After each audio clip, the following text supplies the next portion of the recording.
இந்த சங் பரிவார் கும்பலை, இந்த பாசிச பாஜகவை, இந்த பிஜேபியை, சனாதன கும்பலை எதிர்க்கிறோம். எப்படி எதிர்க்கிறது? இந்த எஸ்ஐஆர், இந்த சிறப்பு சீர்திருத்தத்தை எதிர்க்கிறோம். தமிழ்நாடு அரசு சொல்லுது.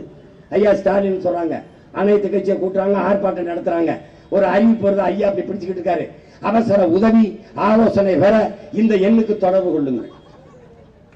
எதிர்க்கிறீங்களா ஏற்கிறீங்களா? ஏன்னா ஏற்கனவே உங்க நாடகத்தை நாங்க சின்ன பிள்ளையிலிருந்து பாக்குறோம். நீங்க கச்சத்தீவை கொடுக்கும் போது இப்படி இருந்துட்டு கொடுத்தக்கப்புறம் மீட்க போராடுவேன். நீட்டை கொண்டு வரும்போது வாழ்த்துக்கடி எழுதிட்டு நீட்டை அதை நீக்கிற ரகசியம் எங்களுக்கு தெரியும். எல்லாமே இப்படி ஒரு பல்டி, அப்புறம் அப்படி ஒரு பல்டி. இதுல எந்த பல்டி? புதிய கல்விக் கொள்கை எதிர்க்கிறோம், வேற வேற ஏற்றுக்கு. இவங்க எப்படி பேர் மாற்றுவாங்க தெரியுமில்ல? எல்லாமே பேரும் தமிழ் பேர் அறிஞர்கள்னால இலவசம் நீங்க திட்டினீங்கன்னா விலையில்லா மடிக்கணினி, விலையில்லா மிதிவண்டி, விலையில்லா மாவரைக்கிற எந்திரம் அப்படி போயிடுவாங்க. கிட்னியை திருவிட்டான், சிறுநீரக திருட்டு அப்படி சொல்லுங்க. சிறுநீரக முறைகேடு, புரியுதா? முறைகேடு, குடியார், மது பிரியர்கள், வன்முறை அப்படி சொல்லுவாரு. பெண் மீது ஈச்சை பட்டுட்டார். அது வந்து கள்ளக்காதல். காதல் என்ன? கள்ளக்காதல், நல்ல காதல், எல்லாமே ஒரே காதல், நல்ல காதல் தான். திருமணம் கடந்த உறவு. தமிழ் அகராதிக்கு பொழிப்புற எழுதுற அயோக்கிய பயர்களா, உங்களை விட்டா வள்ளுவெல்லாம் ஏன் ரொம்ப காலம் மாதிரி செத்து போன நினைக்கிறீங்க? இந்த மாதிரி ஒரு கேவலங்கத்தவங்களை நம்ம பார்க்க வேண்டியது வந்துடும்.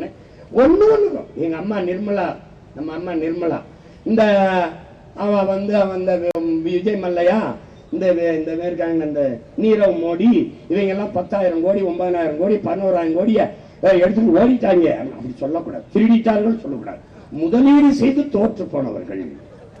அப்ப இங்க இருந்து வருது, அம்மா எனக்கு ஒரு 5,000 கோடி கொடுங்கம்மா, நானும் முதலீடு செய்து தோற்று போறேம்மா. ஐயோ ஐயோ, ஒன்றும் பண்ணிக்க முடியாது, நீங்க எந்த வழியிலும் தப்பிக்க முடியாது. அதுல என்னென்ன, பீகார்ல யோகேந்திர யாதவ் உச்ச நீதிமன்றத்துல ஒரு தாக்கல் செய்யறார். மொத்தம் அறிவிச்ச வாக்கு 8,22,00,000 பீகார்ல. இந்த பீகாரை பின்பற்றுங்க, பீகார் முறை பின்பற்றணும். அடுத்தது அவன் வாக்கு பெற தகுதி பெற்றவர்கள் 8,22,00,000. ஆனா பெற்றவர்கள் 7,41,00,000. விடுபட்டவர்கள் தகுதி இருந்து அந்த வாக்கை உரிமையை பெற முடியாம 81,00,000. அப்படின்னா எத்தனை தொகுதின்னு நீ கணக்கிட்டுங்க. அதுல அதிகப்படியாக பெண்கள், இஸ்லாமியர்கள். புரிஞ்சிருச்சா? அதுல ஒரே முகவரியில் 100 பேருக்கு வாக்குரிமை கொடுத்துருக்கான். ஒரே முகவரியில். அப்படின்னாலும் ஒரு வீட்டுல 100 பேர் வாழ முடியாதுல்ல, கொடுத்துருக்கான். அந்த மாதிரி இதுலயே 4,50,000 வாக்கு கொடுத்துருக்காங்க. அந்த மாதிரி ஒரே முகவரியில 100 பேர் கொடுத்துருக்காங்க. அதுக்கப்புறம் என்ன பண்ணிருக்கான் பாருங்க, ஒவ்வொன்றும் பாருங்க. இந்த இரட்டை வாக்குரிமையை திருத்தறங்கிறதான சிறப்பு திருத்தம். அதுல என்ன பண்ணிருக்காரு, ஒரே தொகுதியில வந்து 5,24,00,000 பேர் ஒரே தொகுதியில 2 வாக்குரிமை. சீர்திருத்தம் செய்யறேன்னு போயிட்டு அது 5,2,24,00,000 பேருக்கு ஒரே தொகுதியில கொடுத்துருக்கான். திருப்பி இரட்டை வாக்கு வெவ்வேறு தொகுதியில 63.09 பேர் 9 விழுக்காடு இந்த வெவ்வேறு தொகுதியில பெற்றுக்கான் 2 வாக்குரிமை. இப்ப எங்க திருத்தினதுக்கு அப்புறம் தான் அது சொல்றது. புரியுதா? திருத்தினதுக்கு அப்புறம் தான் அவரு இவ்வளவு கோளாறு நடந்திருக்குன்னு உச்ச நீதிமன்றத்தில் போய் அறிக்கை தாக்கல் செஞ்சிருக்காப்ல. அவர் குழு ஆய்வு செஞ்சு இதெல்லாம் தெரிஞ்சுக்கிட்டு தான் மதிப்புமிக்க மாண்புமிக்க நீதிமன்றம் அதை நிறுத்து, இதெல்லாம் சரி பண்ணிட்டு எடுக்கலாம்னு சொல்லல. நீ எடு, 2 வாரத்துக்குள்ள பதில் மனு தாக்கல் பண்ணு தமிழ்நாடு அரசு கிட்ட கேக்குது. நம்ம தமிழ்நாடு அரசு எப்படி பதில் மனு தாக்கல் பண்ணுதுன்னா, இந்த எஸ்ஐஆரை வேகமா செயல்படுத்துது. இந்த பிஎல் வந்த பூத் லெவல் ஆபீசரை போட்டது ஐயா ஸ்டாலின் அரசு தான். ஆனால் எதிர்க்கிறேன் என்று இங்க ஒரு நாடகம். எதிர்கட்சியா இருக்கும்போது இந்திக்காரனை போடா, ஆளுங்கட்சியாளர் இந்திக்காரனே வாடா.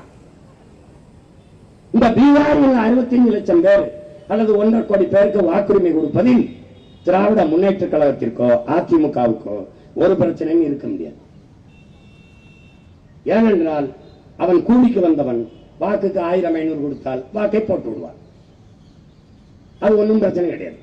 ஏன்னா இவர்கள் எல்லோருக்கும் ஹிந்தி தெரியும். உதாரணமாக அறநிலைத்துறையின் அமைச்சர் மாண்புமிகு நம்முடைய ஐயா சேகர் பாபு அவர்கள் இந்த சவுகார்பேட்டையில் தீபாவளிக்கு எல்லாருக்கும் பரிசு கொடுத்து இவர் வாக்குமேக நமக்கு போட்டுமேக இந்தியில பேசுவார்கள், இந்தியிலே சோறு ஊட்டுவார்கள், இந்தியிலே பேசி வாக்கு கேட்பார்கள். ஏன்? அவர்கள் நாடு இல்லை, அவர்கள் நிலமும் இல்லை, அவர்களுக்கு அதை பற்றி கவலையும் இல்லை. என் மொழி சாவதோ, என் இன உரிமை பறிபோவதோ, என் நிலம் வளம் களவு போவதோ, எதை பற்றியும் அவர்கள் கவலைப்பட மாட்டார். ஏன் நாம கவலைப்படுவோம்? ஏன்னா இந்த ஒரு இடம் தான் நமக்கு இருக்கு, இந்த ஒரு இடம் தான் இருக்கு. எனக்கு வரலாறு இருக்கு. தெற்காசிய முழுமைக்கும் பறவை வாழ்ந்தேன், இந்திய துணைக்கண்ட முழுமைக்கும் பறவை வாழ்ந்தேன். பயன் இல்லை, காலடியில் அறக்கிற இடம் தான் இருக்கு. இதுலயும் 6 பேர் அங்கிங்கும் கால் வச்சிருக்கான்.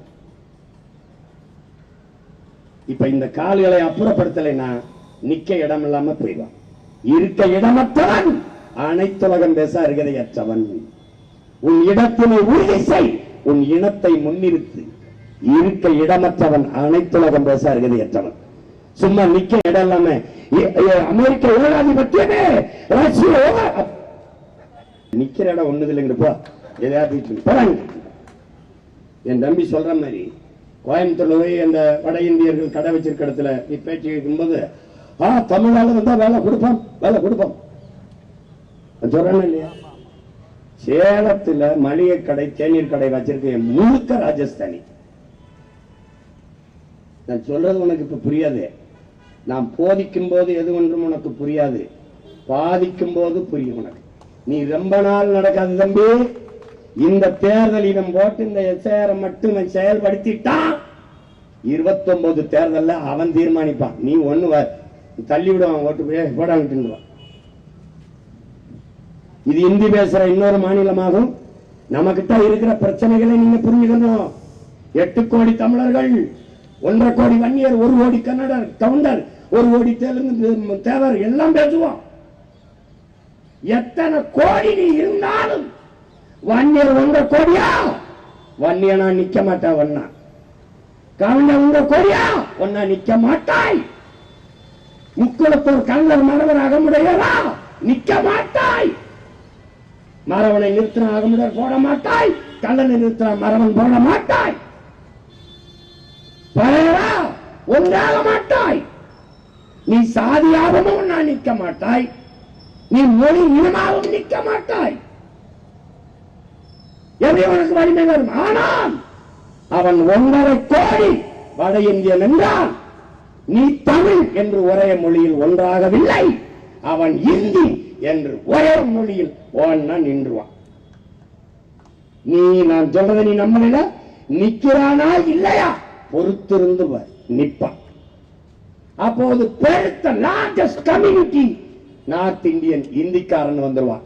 நீ அப்ப வன்னியனும் பேச முடியாது, கவுண்டனும் பேச முடியாது, தேவரனும் பேச முடியாது, பறையன் பேச முடியாது, நாடாரு, செட்டியாரு, தேவேந்திரர் ஓஹோ தள்ளி போண்டுவான். இந்த கர்ம வேற நமக்கு வர மாட்டேங்குது, எதுவும் பேச்சு விட்டு போயிடும். இதெல்லாம் கவனத்துல வச்சுக்கிட்டு வேலை செய்ய. அவன் தொலைச்சிட்டான், முடிச்சுட்டான், ஒண்ணும் இல்லை அவனுக்கு. அதனால கடைசி அந்த ஓட்டு வச்சிருந்தது 1000-500 வித்து பழச்சிக்கிட்டு இருந்த அதையும் எடுத்துட்டாப்ல. பிஜேபி அவருடைய வாக்கை உறுதி செய்து இது பார்க்கும். ஏற்கனவே நான் பேசுறேன், தம்பி கார்த்தி கூட பதிவு செஞ்சான் பாருங்க. 40,000 வாக்கை கன்னியாகுமரியில் தூக்குச்சு. ஏன்னா அவ்வளவு மீனவனு கிறிஸ்தவ மீனவன் நமக்கு ஓட்டு போட மாட்டான், தூக்கிடான்னு தூக்கிடுச்சு. இப்ப என்ன செய்யும்? இஸ்லாமிய கிறிஸ்தவ வாக்க பிஜேபி தூக்கும். இந்த திமுக என்ன செய்யும்? அதிமுக வாக்கு, நாம் தமிழர் சீமா வாக்கு. தம்பி விஜய்க்கு அவர் வீட்டுக்கு போகும்போது விஜய் படம் இருந்தா நம்ம வீட்டுல தூக்கிடாது, அங்க சீமா படம் இருந்தா தூக்கிடுவான். ஐயா எடப்பாடி அது தெரியாம அவரு ஏன் பதறுகிறீர்கள் அப்படின்றாப்ல. உங்களுக்கும் ஜத்தாயா பதறிக்கிட்டு இருக்கா ஐயா? ஐயா உங்களுக்கும் ஜத்தாயா கதறிக்கிட்டு இருக்கா ஐயா? கவனமா பண்ணுங்கய்யா. அவங்க பயங்கரமான ஆட்டக்காரங்க, சேம் சைடு கோல் போடுவாங்க, மகாராஷ்டிரால போட்டுருக்காங்க. அவ்வளவு பெரிய ஆளு பால் தாக்கரே அந்த மண்ணின் மக்களுக்காக ஒரு அரசியலை கட்டி எழுப்பி கொண்டாந்தாப்ல. அவருடைய மகன் உத்தவ் தாக்கரே இருக்கும்போது அவரோட கூட்டணி வச்சு வந்து 42 சட்டமன்ற உறுப்பினர்களை ஒரு ஆளுக்கு 30 கோடியை கொடுத்து தூக்கிட்டாயா. இவன் ஊழல் லஞ்சத்தை பேசுவாயா. 42 சட்டமன்ற உறுப்பினர்களை ஒரு உறுப்பினருக்கு 30 கோடி கொடுத்து வாங்கி பிஜேபி ஆட்சி அமைச்ச அவரை கட்சியை முடிச்சுட்டாப்ல. அவர் பேசுறாரு, சீமான் பேசுற அரசியல நாங்க பேசியிருக்கோம், நாங்க மதமென்று போனதுல சரிஞ்சிட்டோம், மொழி இனத்திலேயே நின்றுக்கணும் பேசுறாப்ல. ராஜ் தாக்கரே, உத்தவ் தாக்கரே. ஏன் மதம் மாறிக்கொள்ளக்கூடியது, மொழியும் இனமும் மாற முடியாது. இன்னைக்கு தமிழன்னா நாளைக்கு கன்னடனாவோ மலையாளியாவோ பீகாரியாவோ குஜராத்தியா, நோ சான்ஸ், வாய்ப்பில்லை ராஜா, மாற முடியாது. இப்ப நீ வேணா பாரு, எத்தனை அதிகாரி அடி வாங்கிட்டு ஓட போறான்னு தெரியல இன்னும் நாள்ல பாரு. நீ எவனாவது இந்த ஃபார்ம் சொல்லு, ஃபுல் ஃபார்ம்ல இருக்கான் என் பசங்க, நான் அப்புறம் அதுக்கு பொறுப்பு இருக்க முடியாது. I am very sorry. என்ன தம்பி அபவுட் சே திஸ், அப்படி போயிட்டு வேண்டியதான். நம்மளால இதே பார்த்து பண்ணுங்க, நியாயம் மாற பார்த்து பண்ணுங்க. ஏன்னா நீங்க ஒரு திருத்தத்துக்கு ஒரு அளவு இருக்கு. இவ்வளவுலாம் உங்களால 2 மாசத்துல அதை கொடுத்தா 5 கோடி பேருக்கு நீங்க இந்த படிவத்தை கொடுத்துட முடியுது உங்களால. ஆனா நீங்க சாதி வாரி கணக்கெடுப்பு எடுக்கிறதுக்கு உங்களுக்கு கடுக்குது, அப்படியே கஷ்டமா இருக்கு. ஒரு 10 நாள் 5 கோடி பேருக்கு இந்த படிவத்தை கொடுக்க முடியற உங்களால, வீடு வீடு கொடுக்கிற உங்களால வீடு வீடுக்கு குடிவாரி கணக்கெடுப்பு எடுத்துட முடியாத? முடியும், செய்யக்கூடாது. இது செய்யணும். ஏன்? உங்களுக்கு லாபம் இருக்கு, அதை எடுத்தா எங்களுக்கு லாபம் வந்துடும், அதனால பிரச்சனை. வணக்கம் வணக்கம். அதனால மதிப்புமிக்க ஆட்சியாளர்கள், குறிப்பாக தமிழ்நாடு அரசு எதிர்க்கிறது என்றால் முழு ஈடுபாட்டோடு அதை எதிர்த்து இதை தடுத்து இந்த எஸ்ஐஆர், இந்த சிறப்பு வாக்காளர் சீர்திருத்தத்துக்கு ஒத்துழைக்க முடியாது, எடுக்க முடியாது. இந்த வணிக வரித்துறை அதிகாரிகள் சொன்னது போல எல்லாருமே ஒத்துழைக்க மறுத்து, மக்களும் ஒரு பெரிய போராட்டத்தை அங்கங்கே செய்து இதை தடுக்கணும். இந்த இரட்டை வாக்குரிமை பெற்றிருக்கிறது, இறந்தோர்கள் வாக்கு செலுத்த அவர் பேர் இருப்பது கள்ள வாக்கு, இதெல்லாம் தடுக்கணும் என்றால் ஒரு காலம் எடுத்து சரியான அதிகாரிகளை, கற்றறிந்த பெருமக்களை அனுப்பி அவர்களுக்கு போக்குவரத்து செலவு, உரிய ஊதியம் எல்லாம் கொடுத்து பயிற்சி முகாம் நடத்தி எதை எங்கே நீக்கி, அது இந்த அவசரமாக நவம்பர் 4 அறிவிச்சு பிப்ரவரி 7 முடிவு வரும் என்கிறீர்கள். இந்த காலத்தில் தேர்தல் நெருங்கி கொண்டிருக்கும் போது யார் யார் எந்த கட்சியோட கூட்டணி, யார் யார் எங்க என்னன்னு எல்லாம் பேசிருக்க காலத்தில் நீங்க திடீர்னு இந்த வாக்கையே சரி பண்ணோம்னா என்ன தம்பி? மேல கூரை பச்சை வண்ணத்துல போடலாமா மஞ்சளா போடலாமான்னு யோசிச்சுட்டு இருக்கும் போது கீழே அடித்தளத்துல குண்டை வச்சு தகர்த்திக்கிட்டு இருந்தீங்கன்னா ரொம்ப கஷ்டமாயிடும். அதனால மதிப்புமிக்க, மாண்புமிக்க, மேன்மை மிக்க, பெருமை மிக்க, போற்றத்தக்க ஆட்சியாளர்கள் கொஞ்சம் கவனத்தில் எடுத்து செய்யுங்க நியாயமாரே.